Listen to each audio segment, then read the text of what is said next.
I am going to tell you the number one thing that I did in the last few months that absolutely has skyrocketed my productivity. It has shifted my mindset, and it's given me so much more creativity and motivation and momentum in my business.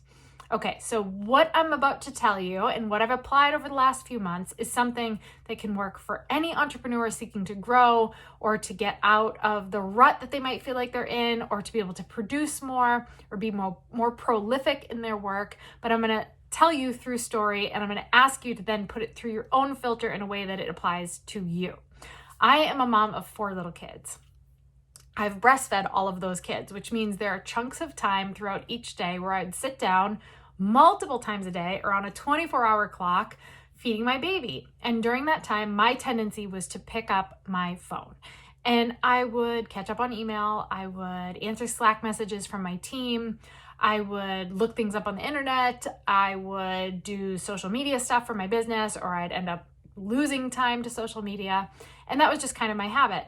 No big deal, right? A couple minutes here, a couple minutes there. But in reality, when you add it all up, especially in the early stages, I'm sitting for 15, 20 minutes at a time. And I'm doing that multiple times a day. And I had my phone in tow. And what I found was during that time, I was losing my motivation and my creativity because I was taking in everything the world was throwing at me through this device, which is essentially a computer that has access to everything. So instead of having moments throughout my day where I could be intentional and I could think strategically and I could contemplate things and I could envision where I'm going, or I could just take time to be in prayer or at peace or enjoy my baby, I was distracting myself, or what I thought was being productive of using that time. So the one shift I made in not having my phone with me with this 4th baby that we had just a few months back, compared to my 3 other kids when I would sit and I would use my phone when I'd be breastfeeding, has been instrumental in transforming the trajectory of both my business, but also me. Now I replace that time. I can hear like the moms panicking, like, oh my gosh, what do I do with that time then? I let myself have nothing, a book or a notebook during that time. So let me explain. When I would have nothing, I would do a couple of different things. I would sit and I'd hold her little hands and I'd look at them and I'd be in the moment with her and I'd realize what a miracle she is and how blessed I am. And I would just sit in gratitude. Sometimes I would pray. I would pray about things I was struggling with, or things that I really wanted for my family, or pray protection over my family, or pray for courage to do the things that I'm being called to do in a season where I'm tired and I don't have much in the tank. Or I would think. I know this feels like a revolutionary concept or a novel concept to a lot of people because we are conditioned to fill every moment and call it productivity. But the top leaders that we respect and we admire, they are actually intentionally building time into their day for contemplation, for thinking, for envisioning, for creating in their mind without having to get directly into the work and create. This is such an incredible leadership strategy that so few entrepreneurs put into practice because we're so busy. We're so busy. And I was blessed with this gift of time where I'm sitting kind of just stuck in one spot, that I could actually use that for good. I could use that to dream and imagine and think about where we're going next, what ideas I'm going to bring to my team, what our mission is and how it's evolving as a company. And I was really intentional about my thoughts during that time. I didn't let that be a time where I let my thoughts get out of control. It wasn't where I was thinking about all the negative things or how long my to-do list was and the fact that I was just sitting there in stillness, not getting work done. This was work. Here's the thing. If you want to be truly successful in your business, if you want to get ahead, if you want to grow, you have to understand that some of the things that society or the industry tells you are a waste of time are actually the things that set the multi-millionaire, billionaire thought leaders apart from the rest, is that they do these kind of things. They have visionary time. They have time to think and to lead in their mind first before they lead out in the world. And then finally, I also would allow myself to have a book. So in this time, I started reading. I'm a super slow reader. I love to read. I love to learn. I never read fiction. I always read books that are going to help me grow or learn or evolve. So I had a stack of books that I was super excited to read, and I was reading over a book a week because I would just read in 10-minute stints. I'd sit down, I'd nurse the baby, and I'd read. I'd have a highlighter with me, I'd make notes in the margin, and all of a sudden I was learning and becoming more mentally competent in new areas because I was studying again. I was a student again. I wasn't just always in go mode, do mode, create mode. I was evolving. I was developing in my leadership because I was reading from other leaders. I was reading testimonies and stories of people who have come before me and done the things that I want to do and I want to accomplish. And then I was taking that in and I was absorbing it. And that was shifting my mindset. In a time where you can be so vulnerable because your hormones are all over the place and you're sleep deprived and you've got so much on your plate, but you're exhausted, I was in the best mental shape that I've been in years because I was filling my mind with content and ideas and stories and just empowerment through other people's books and content that was filling my cup, that was challenging me to think differently, right? And then in those moments where I would choose stillness during that time, my mind would come up with new ideas. I was innovating, I was creating.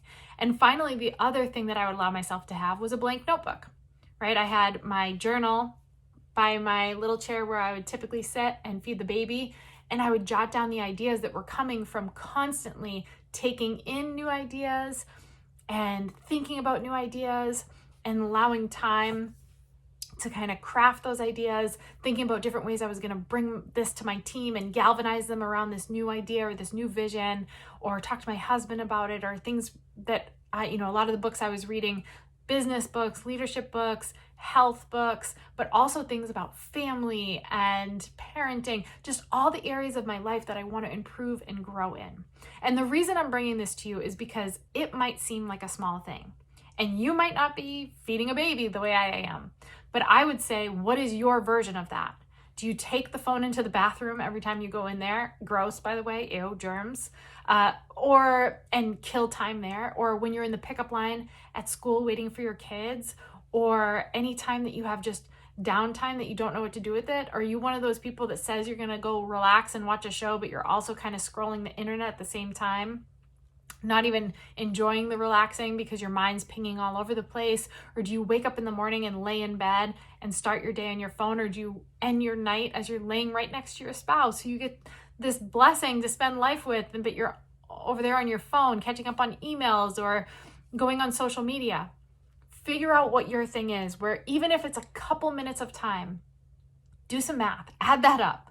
I realized that all those hours of feeding my baby could be spent just catching up on tasks and living in the to-dos and in the weeds of my business, or losing time to social media and seeing what everybody else is doing. Or imagine if I fed my mind with goodness and I allowed myself to contemplate and I allowed myself to step into that level of leadership through my thinking.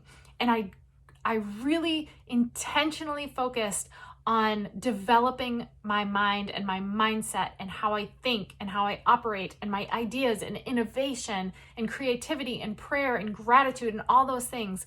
All those minutes would add up and I would become a new version of myself, and I have. I can't even begin to tell you how much more productive I've become, even though I'm doing less little menial tasks that I feel the pressure to get off of my plate. Instead of doing that in those moments where I have quiet and peace and the ability to sit for a moment in stillness, I'm instead using it to become the person I need to be to carry this mission forward in an even bigger way. I've become more productive because then when I sit down to work, I'm already alive. I am sparked. The fire is lit. I am inspired. I am motivated. There's momentum behind me, and I don't waste time. I know exactly where I'm supposed to focus to scale my business. I know exactly where I'm supposed to put my energy to lead my people well. So this is my challenge to you. Think of the times that you lose time to your phone, where you actually convince yourself that you're being productive. Can you replace those times? Try it for 1 week. Replace those times with what I'm talking about, either consuming and reading something that's going to help you grow and learn and develop, writing and innovating in a blank notebook, or just being in thought and contemplation, not consuming what other people are doing, not being on social media where you're distracted and you're feeling the pressure of like, oh, I got to try this new marketing strategy and then that new marketing strategy, and so just launched this. Maybe I should be doing it. And you're always feeling behind or comparing, but instead going inward intentionally, and thinking and contemplating like the top leaders and experts do to break through to their next level of possibility, potential, and success. That is my challenge for you. I can't even begin to tell you how much it has transformed my life and my business. The output of what we create as a company and as a team has completely transformed. We have 10x our productivity. I'm so passionate. I'm so on fire. I'm so clear. I'm sleep deprived. My hormones are out of whack. I have 4 little kids running around, yet I've never been more mentally clear. I've never been more confident in my vision as to where we're going next. And I've never been more empowered to chase after it and more mentally resilient in pursuit of it. So there's my challenge to you. Figure out that one thing. If this speaks with you, speaks to you, make sure you subscribe. And as always, leave a comment, ask a question, let me know what you're thinking. I'd love to create more content like this for you on the fly and come to you right before I'm going to cook dinner for a bunch of little kids. But I had to bring this thought to you because it has been so instrumental in my own transformation and change, and I wanted to pass it along to you.